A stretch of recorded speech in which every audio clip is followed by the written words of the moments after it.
estão ótimos, mesmo no meio de toda essa pandemia, esse caos que vem acontecendo no mundo. Viemos aqui, diante do nosso podcast Pode Falar, dar assim um ânimo para vocês. A nossa participação hoje é a Fabi. Oi, e aí, gente! Fabi, como é que você tá? Tudo bem? Ai, que bom! E também a nossa participação incrível da Babi. E aí, Babi, como é que você tá? Eu também. Ai, que bom que tá todo mundo bem, fico feliz. Bom, gente, eu sou a Madu, estou aqui começando a apresentar para vocês e vamos começar o nosso podcast. Os desafios de se conviver com as diferenças. Ninguém nasce odiando o outro pela cor da sua pele, ou por sua origem, ou sua religião. Para odiar as pessoas, precisam aprender, e se elas aprendem a odiar, podem ser ensinadas a amar. Começando aqui com Nelson Mandela, em sua autobiografia Longo Caminho para a Liberdade, eu quero introduzir o assunto, perguntar primeiro para Maria Eduarda sobre as diferenças raciais e que ela tem para compartilhar com a gente agora. Bom, o que eu tenho a dizer sobre as diferenças raciais é que em pleno século XXI nós ainda encontramos muito racismo entre as pessoas, tanto nas escolas, em locais de saúde como hospitais, clínicas e até assim no meio da gente, a gente convivendo, às vezes a gente tá andando na rua e se a gente parar pra prestar atenção, nós encontramos alguém cometendo algum ato de racismo. Às vezes pode ter alguém até dentro de casa sofrendo racismo. Isso é uma coisa muito triste de se dizer, porque o Brasil ele é um país onde a miscigenação é algo muito grande. A mistura de raças é totalmente diversa e por mais que nós tenhamos campanhas, publicidades e diversas outras coisas falando sobre o racismo, falando sobre a igualdade das raças, infelizmente nós ainda encontramos muito disso no nosso meio. Quando no nosso país nós olhamos para a desigualdade, olhamos para as periferias, para os índices criminais em que tem uma incidência de pessoas negras. Então, todo esse racismo estrutural, esse racismo da nossa herança escravista, ele impacta na nossa realidade hoje. Ele dá origem a algumas mazelas sociais, aos índices de violência. É uma questão bem assim, o processo histórico e a ideia de que o homem branco, o homem europeu é visto como superior, leva a essa questão que acontece hoje, tanto na parte da representação em histórias e na própria mídia, em filmes, e na questão do consumo cultural. A gente vê que assim, o que é considerado, bem entre aspas, o padrão que todo mundo gosta, geralmente é de descendência europeia. Então, o pop é considerado ali o normal, que todo mundo ouve. Então, qualquer coisa que vai um pouco fora disso, as pessoas veem isso como... Pra elas não agrada, porque querendo ou não, a sociedade acaba sendo uma bolha daquilo que você considera normal. E o fora do normal é algo que pra eles não aceitam. Então é a visão eurocêntrica, a visão que apenas eles importam e apenas eles são bons e são capazes e acabam muitas vezes colocando as outras pessoas de lado. A Bárbara comentou sobre o eurocentrismo, né? E isso influencia muito também, né? Porque muitas das vezes a gente está acostumado a ver assim em filmes, em até desenhos infantis, como o mocinho sendo aquele menino branco, aquele rapaz branco, de uma boa classe social, de uma boa família, e geralmente a pessoa ruim, o bandido, o cara mau, é um negro que mora na periferia, que mora numa comunidade. Então, muitas das vezes, hoje, isso diminuiu muito. Mas ainda, se a gente parar para prestar atenção, ainda nós encontramos isso em alguns desenhos infantis. E isso é muito ruim, porque as crianças crescem assistindo isso. Então, é importante também para que esse índice de racismo diminua ainda mais. Isso também depende muito da influência dos pais, que eles ensinem para as crianças que não é assim que funciona, né? Eu sei que o Pica-Pau Amarelo, né, ele traz muito essa questão de as pessoas negras Sim, são, verdade. vistas como inferiores, e estão ali para servirem as pessoas brancas, e o próprio Saci também, que é tipo visto como malandro. As diferenças raciais, elas ainda são demarcadas, às vezes sutilmente, às vezes explicitamente, né? E em questão da nova pandemia do coronavírus, nós percebemos uma grande movimentação de preconceito com pessoas de origem asiática, com descendência, com características que remetessem. Então, queria que a Bárbara continuasse nessa questão, né? Como que simplesmente a aparência física ela pode desencadear um ato de ódio, de repúdio a algum cidadão. É uma questão assim, é complicado, porque pelo vírus, teoricamente, ser originado da China, as pessoas viram isso como uma abertura para justificar o sentimento negativo que elas têm para essas pessoas. Então, por eles culparem as pessoas chinesas por conta do espalhamento do vírus, elas vêm como uma justificativa para você colocar o outro para baixo, para você ser superior. E não só isso, como também acaba ocorrendo a generalização, porque são muitos os casos das pessoas sofrerem ataques xenofóbicos e até ataques físicos mesmo, simplesmente pela questão facial, que muitas das vezes as pessoas não têm nenhuma origem chinesa, não tem praticamente nada a ver com aquilo, pessoas japonesas, até de diversas partes da Ásia, porque a Ásia é um continente extremamente grande. David Hume, ele diz sobre o hábito, né?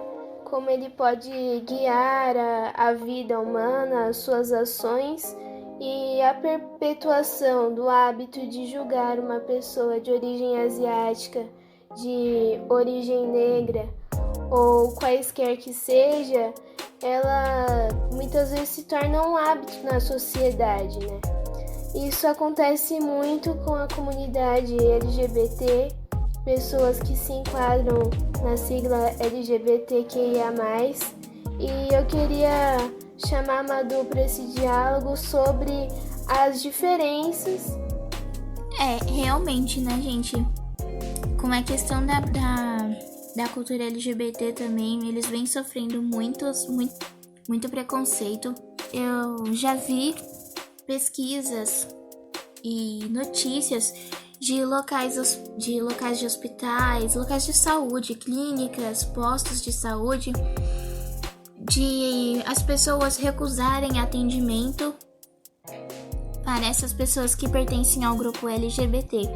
Muitas vezes isso pode acontecer por conta de religião, por conta de alguma crença que a pessoa pode ter, e por conta disso por ela achar errado ou por ela achar que essa outra pessoa está cometendo um grande pecado, né? Ela acaba recusando atender essa pessoa, né? O que a gente sabe que não pode acontecer, né, gente? Isso é uma coisa que não pode acontecer. Infelizmente, como você falou, né, Fabi? Isso às vezes pode virar uma coisa assim, podemos dizer, meio que um costume entre a sociedade, porque se ninguém parar para falar e explicar e mostrar o problema para todos, mostrar a grande chave de onde está o problema, ou de quão ruim isso pode deixar uma pessoa, os maus que isso pode causar, as pessoas vão continuar fazendo, pode acabar se tornando um costume, o que é uma coisa péssima, né? E esse preconceito, ele causa dados assustadores, como o Brasil, o país que mais mata pessoas trans, entendeu? Então, o preconceito, ele acaba sendo a origem de mazelas sociais, o preconceito contra a mulher, o preconceito contra pessoas LGBTQIA+. Isso tem muito a ver com a questão da criação das pessoas, como a sociedade meio que espera que a criança e até o adolescente, depois que a pessoa crescendo na vida, que ela apresente o comportamento esperado padrão. Então, às vezes, os garotos gostam de meninas, os meninos gostam de meninas, e assim vai. Então, esse processo de você impor que uma pessoa tem que ser assim, tem que ser assado, isso acaba gerando muitos desses problemas, porque tanto as pessoas que estão como as pessoas que não estão, elas crescem ouvindo isso. Então, esse processo de as pessoas de ambos os lados acharem errado, e muitas dessas vezes partir às vezes para violência, e até porque tem casos absurdos de pessoas que recusam, tanto recusar serviço de uma pessoa quanto recusar serviço à pessoa, exatamente por ela ser diferente. Isso é uma coisa muito triste. Realmente. E às vezes tanto o preconceito racial que a gente falou agora há pouco, como o preconceito com pessoas LGBT, envolve uma falta de empatia, uma falta de se enxergar no próximo, de se enxergar na situação de uma pessoa que está precisando de um atendimento médico e ter ele recusado. Isso infringe os direitos humanos, não condiz com as próprias leis do Brasil. Então, a falta de empatia, de se colocar no lugar do outro, em ambas questões, fortalece que essas diferenças sejam ruins, sendo que as diferenças elas deveriam ser somatórias, né? Já que são elas que nos fazem ser únicos. Elas atestam a nossa individualidade, o nosso papel como cidadãos. Se negarem, né, serviço a essas pessoas que são pessoas iguais a nós, né? Têm o mesmo coração e merecem ter um atendimento de uma boa qualidade. Não importa o seu gênero, a sua etnia, o quanto de dinheiro você tem, a que grupo você pertence. Isso não deveria influenciar no atendimento à saúde, não só à saúde, mas em qualquer atendimento que uma pessoa que pertence ao grupo LGBTQIA+, vai ser necessitada. Ninguém deve ser merecedor desse tipo de preconceito. É uma coisa que tem que ser trabalhada ainda. Porque, por mais que hoje em dia a gente tenha esse tipo de preconceito, nós vemos muitas campanhas, palestrantes também falando sobre. Eu acho que o maior desafio para se conviver com a diferença somos nós.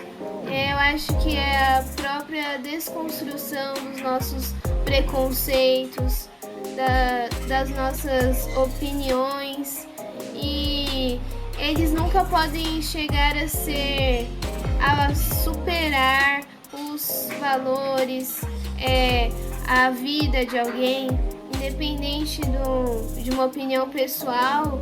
É necessário compreender e saber como conviver dignamente com qualquer tipo de pessoa. Sim, verdade.